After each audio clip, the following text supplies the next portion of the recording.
Ja, hy gaan weer niks doen met dit nie. Sy gaan weer nie luister nie. Ons het hierdie al alles probeer. Ons was al vir couples counseling.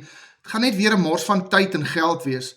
Eintlik is ons te ver weg van herstel, en daar is eintlik niks wat niemand meer kan doen nie. En ja, dis die waarheid. Wat ook 'n waarheid is dat huweliksverryking nie oor jou of jou maat gaan nie.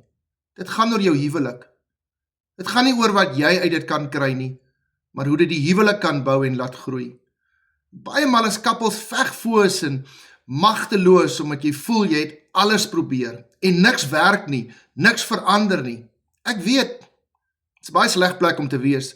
En meer as dit plaas die huwelik in 'n baie kwesbare plek.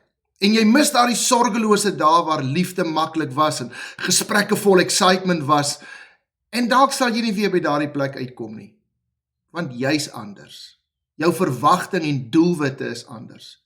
En dit is juis in hierdie seisoen van anders wat verandering nodig is. Moenie opgee nie. Doen alles wat jy kan vir jou huwelik. Moenie net doen wat nodig is nie. Doen wat vervulling bring.